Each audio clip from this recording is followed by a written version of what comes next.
In the U.S., stock index futures pointed to a higher open on Friday as concerns over the stability of the U.S. administration ease. The Dow Jones Industrial Average recovered on Thursday from its worst day of 2017, gaining around 55 points. But looking at the futures markets there, we saw all the indices tilting towards the positive.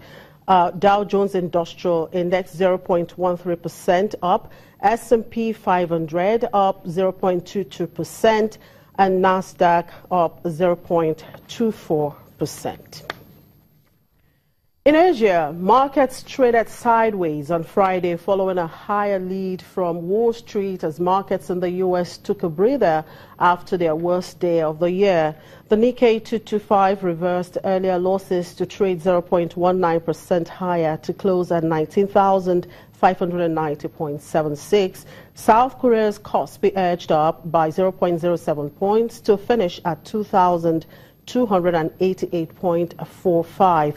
Australia's benchmark ASX 200 index declined 0.19%. Greater Chinese markets were mixed, with the Hang Seng index higher by 0.32%. The Shanghai Composite added 0.03%, while the Shenzhen Composite closed 0.123%. And to commodities markets now, oil futures rose on Friday to the highest in nearly a month on growing optimism that big producing countries will extend output cuts to curb a persistent glut in crude, with key benchmarks heading for a second week of gains.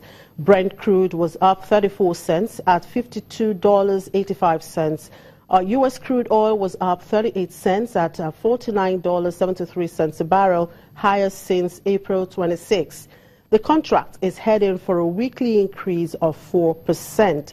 Since the beginning of March, crude prices have swung from over $56 a barrel to under $47 as market participants were divided over the impact of rising output from the United States versus production cuts by the Organization of Petroleum Exporting Countries.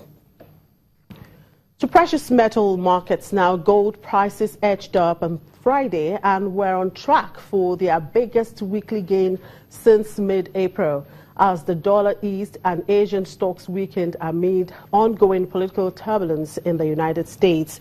The metal slipped 1.1% on Thursday on profit, taking its biggest one-day percentage drop since May 3 and snapping a five-day rally. Spot gold had risen 0.3% to $1,249 per ounce.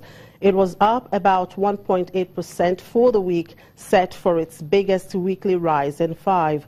U.S. gold futures were down 0.3% at $1,249 an ounce.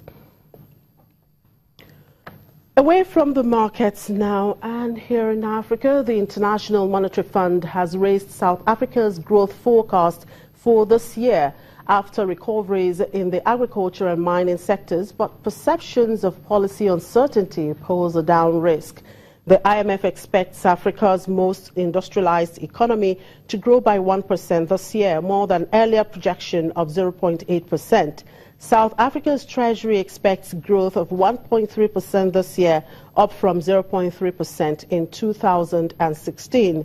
The IMF was also concerned with high levels of contingent liabilities among state-owned companies and the overall efficiency of the firms, which increases costs. And Swedish truck maker Volvo is to start assembling vehicles in Kenya, part of a series of investments aimed at boosting the company's presence in the region. The East African nation undermined what was a thriving local assembly industry in the 1990s with policies that encouraged cheap second-hand imports. It is now seeking to attract manufacturers back to help create jobs and support growth. Volvo is only the latest vehicle maker to announce plans in recent months to start assembling locally, following moves by Volkswagen, PSA Peugeot, and CNH Industrial Iveco. Volvo will also open an office in Kenya to serve West Africa, opened 20 workshops around the region and parts warehouse. We'll take a quick break. We'll be back in a moment. Do stay with us.